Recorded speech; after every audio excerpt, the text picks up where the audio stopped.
Good day po mga bayang karerista. July 2, 2025, Wednesday at Metro Turf Club. Start time at 5 p.m. Pagkatapos nga pala ng info ko sa race number 1 na mapapanood nyo yung Lobatos Run ni 5 Plus Cosa. Sa race 3 naman yung maiden run ni King Alexander at High Maintenance.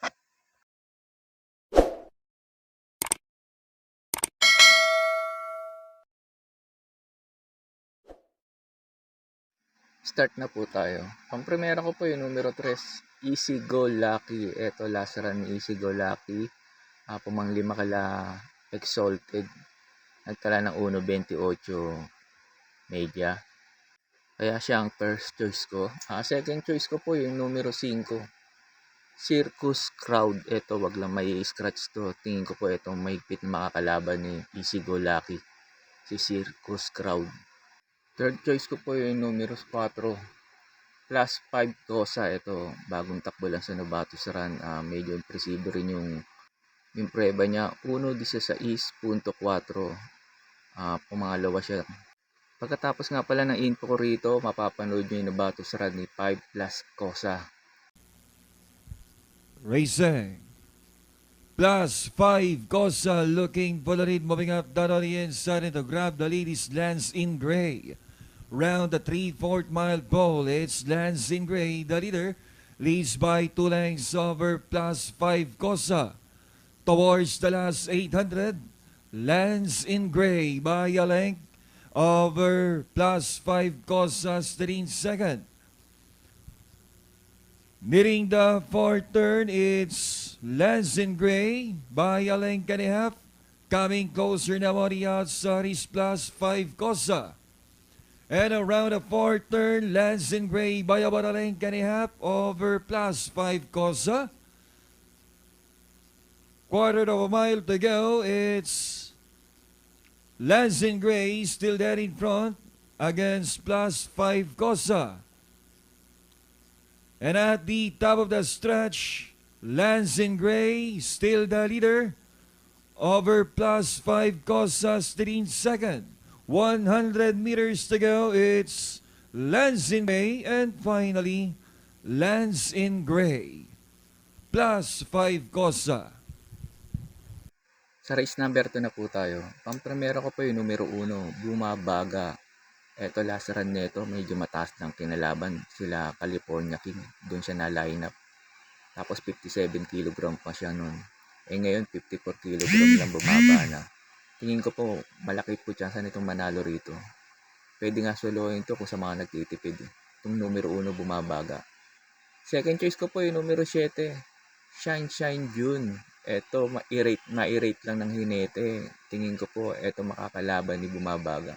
Itong numero 7, Shine June.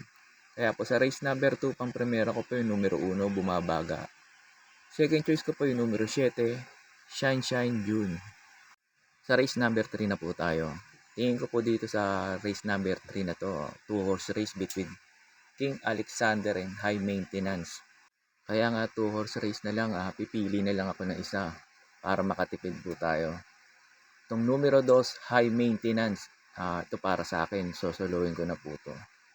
Maganda peso niya, 51 compare kay King Alexander, 55. Kaya medyo pabor sa kanya yung peso ngayon. Kaya tingin ko malaki chance na itong manalo rito, itong numero 2, High Maintenance. Nga pala, pagkatapos ng info ko rito sa race number 3, mapapanood nyo yung maiden run ni King Alexander kung saan siya nanalo. At itong si High Maintenance din, sa maiden run niya, mapapanood nyo rin kung saan din siya nanalo. Kaya po sa race number 3, itong numero 2, High Maintenance, para po sa akin, sosolohin ko na po. Gates open there. Off and racing Sahib.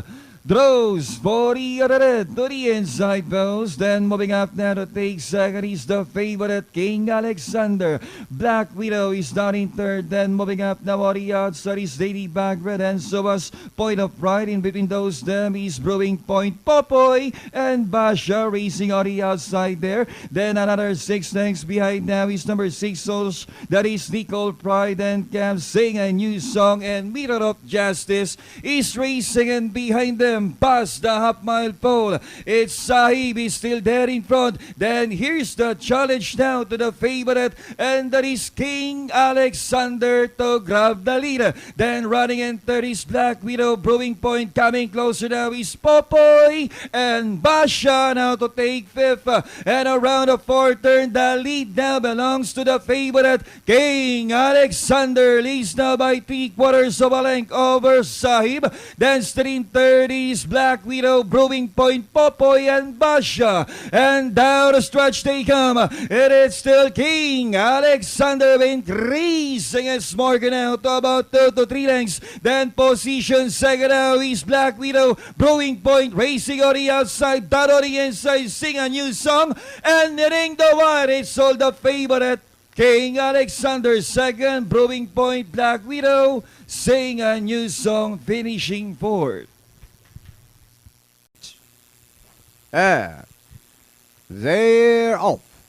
All in front is second by Exalted. Now Paddy outside, moving up now in the middle is High Maintenance, then followed by Giselle's Touch, who's showing speed now. And as they settle, it's Giselle's Touch and High Maintenance, and a very close third now Exalted.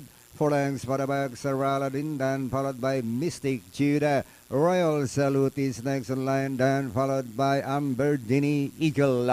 And as they pass half mile is High Maintenance, now leads by half length, followed by Giselle's Touch. 2 lengths back Exalted, now Paddy outside and moving forward now Sir Aladdin. And as they round the last 600 is still High Maintenance, leads by length, followed by Giselle's Touch, Exalted, and here comes Sir Aladdin. Mystic Jude also moving forward now, and inside the last 300 it is still High Maintenance, leads by length, followed by Exalted. As they swing for home, High Maintenance with 3 lengths lead now Mystic Judah, Exalted, and Sir Aladdin now Paddy outside Mr. Sipakota, but it's still High Maintenance leads by sub 5 now, followed now by Mystic Judah, and finally High Maintenance, Mystic Judah, Exalted, Royal Salute, Mr. Sipakot, and Sir Aladdin for Super 6.